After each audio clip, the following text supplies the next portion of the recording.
Hello, welcome to Business News.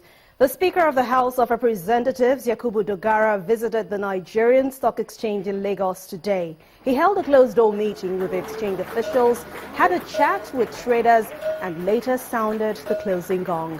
He also had a chat with Channels Television.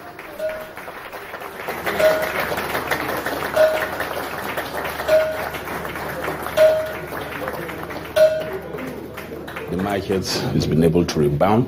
Unfortunately, it has not attracted the kind of interest that was there in those days. And if you remember, those who perpetuated the distortions in the market or imperfections, created market imperfections, were not dealt with.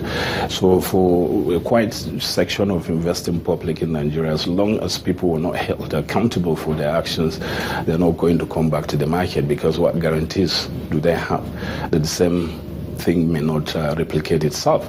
So that is where the problem is. So right now, I have concern of deepening the market. Why is it that companies who have all the incentives we can offer to companies operating in Nigeria, and they're making so much money on account of money that's flowing from our citizens to the corporation? Because definitely it's flow of resources from the people that make the companies tick. Why is it that they're unwilling to cut on the market? Is there anything that we're supposed to do? Because as long as we don't deepen the market, it cannot deliver on its potentials. And there's no way we can make it number one in Africa. Skye Bank remains owned by its shareholders and customers' deposits are safe. That's according to the new board of the bank. During a visit led by the board's new chairman to the Nigerian Stock Exchange today, they insist the reconstitution is not a takeover. It was on Monday this week that the central bank reconstituted a new board to manage the affairs of the listed lender. The CBN governor, Mr. Godwin Emefiele, says Skye Bank is healthy and systemically important. In this regard, we have selected Alhaji M.K. Ahmad to be the new chairman, while Mr. Tokunbo Abiru will be the new managing director. The CBN hereby assures depositors, shareholders, and all relevant stakeholders that there is no reason for concern or panic as we seek their continued cooperation and support for the bank at this time. Following the formal inauguration of the board today, it's time to hit the ground running.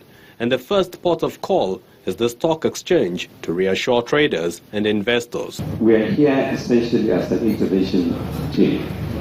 In other words, what happened in that bank was essentially change of management and board. The chairman goes on to clarify that the bank remains owned by the present shareholders.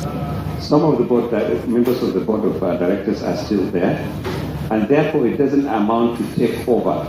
This bank has not been taken over by Central Bank, and this bank is still owned by the shareholders. Skye Bank new group chief executive, Mr. Tokunbo Abiru, explains what the new focus areas are for the bank. The cost and income ratio will ensure that we'll bring it to a level that is acceptable in the industry. We will also work on the issue of the asset quality of the bank to also bring it to acceptable levels. And our mandate will also include to immediately shore up the liquidity and the capital of the bank. The group CEO also explains his strategies for sourcing fresh capital. The issue of raising capital, I think it's going to cut across the entire financial industry, because again, we're in an environment wherein we have seen devaluation in the last 2 years, and the recent one was about 40%. It's going to impact on the ability of doing business of most of the financial institutions. With these strategies unveiled and more to come, the new Skye Bank team seems to leverage its strengths and potentials to ensure that even the cloud is not a limit. Cement company Lafarge Africa has reported that its 2016 second quarter earnings are expected to be affected by the change in the value of the naira against the US dollars on the interbank market. While the cement company has a total of $495 million external loan. The currency risk affecting its earnings are as a result of the acquisition of United Cement Company of Nigeria, UNICEM, less than a year ago. The cement giant now says it plans to refinance the dollar-dominated component of UNICEM debt before the end of 2016 and will benefit from the new central bank's reform of the new interbank FX market. The local bulls ended today's session and the first trading week of July down by 51 basis points. That's after resuming from the three-day Eid al-Fitr celebration. Here is Harriet Agbinyi with more.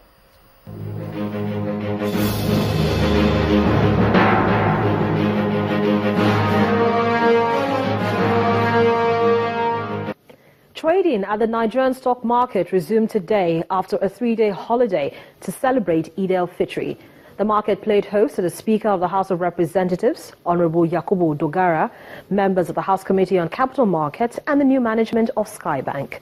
Honorable Dogara, who sounded a closing gong, assured the NSE and members of the capital market community of a continuous, robust engagement to deepen the market. But today's session closed south. The market lost over 50 billion naira, with market capitalization at 9.91 trillion naira, and the all-share index down 0.51% to 28,854.98. 234.96 million shares were traded in 4,145 deals valued at 2.29 billion naira. The top traded stock was Guarantee Trust Bank with over 32.47 million units exchanged.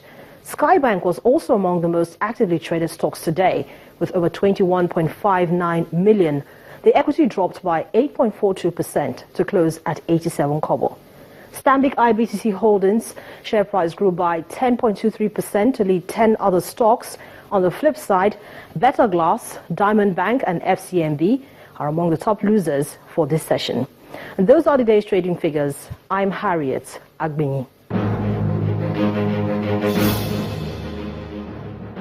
Thank you, Harriet. Now let's see markets from around the world. They closed in mixed sessions today on the back of lower oil prices and caution ahead of the U.S. June jobs report.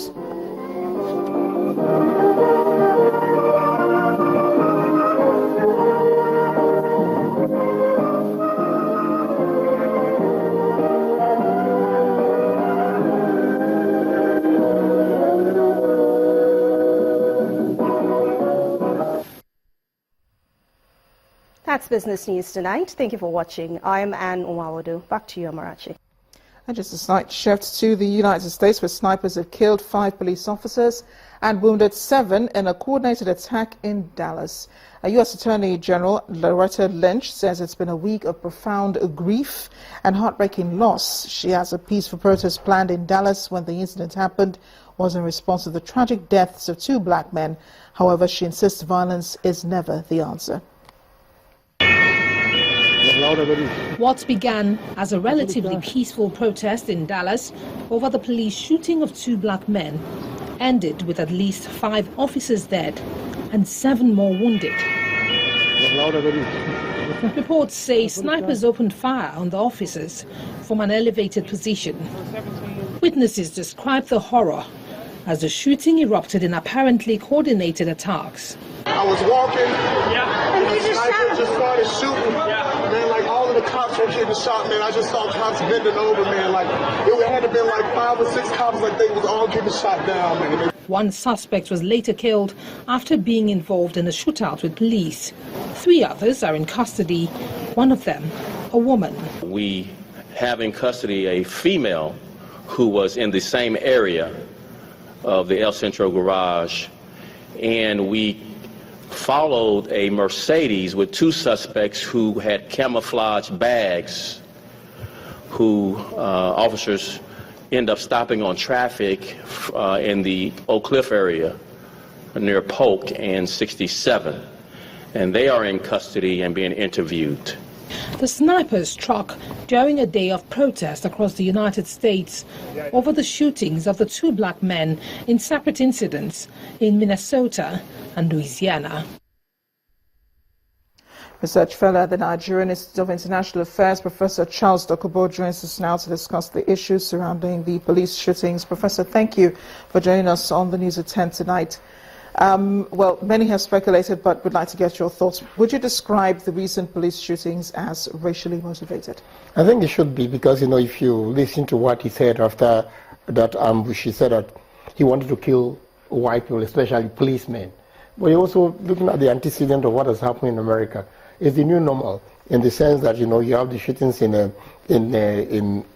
Louisiana, and then in other parts of the United States. It's just it's not a new thing. The fact is that every 2 weeks, people are being shot, and eventually the president, the rep of that place will come and say something good, and then they go back. But actions to limit it, gun control, has been a burning issue in the American Congress, and yet no attempt has been made to listen to even controls that are set. Well, this sniper shooting is as a result of the 2 men who were recently killed by police officers. Now, do black communities pose a real threat to police officers in the U.S.? I doubt if they do. But the fact also remains that, you know, the type of relationship that has existed all from the days of slave trade and all that has been enshrined in the hearts and minds of white police officers. Whenever they see blacks, their reaction is always very, very aggressive. So you have to bear that in mind. Whenever even for minor traffic offense, an African American will just be stopped and then drilled in such a way that as if he has killed people. So definitely, the tension between the African American community and the police is very palpable in America. You spoke about President Barack Obama making speeches at this time. I think he's made more than any other president in the U.S. has ever made concerning gun control and so on. But the president has condemned the sniper attack. He's also, the Attorney General has also condemned that. But it seems at the end of the day, their hands are tied. All they can do is to condemn and appeal to Congress to do something. I think that's what they have to do. They've been doing that for a very long time.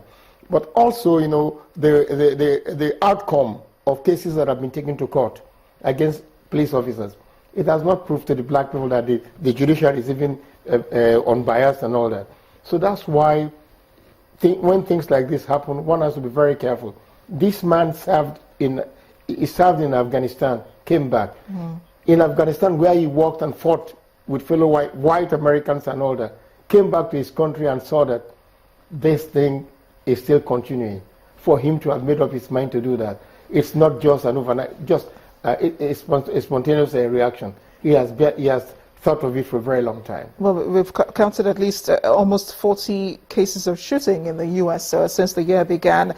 Should we be concerned? I mean, we in this part of the world who travel a lot to places like the United States and other developing countries, should we be concerned about going to the U.S. at this time? I doubt if there should be a barrier for anyone going to United States. You know, it does happen, but sometimes it's not going to be where you are. But if it does happen where you are, then definitely they say, why are you there? The fact also remains that you cannot figure out where it's going to happen.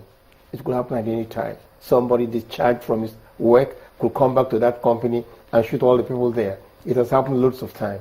The fact is that the bone of contention is about gun control and the Second Amendment. What do you do about gun control? Professor, thank you so much for joining us tonight. I appreciate your thoughts on the issue. Now, still ahead on the news at 10, Andy Murray aims for a third Grand Slam title as overwhelming favourite after defeating Thomas Berdych to reach the Wimbledon final. We'll have more in sports news. Please join us again.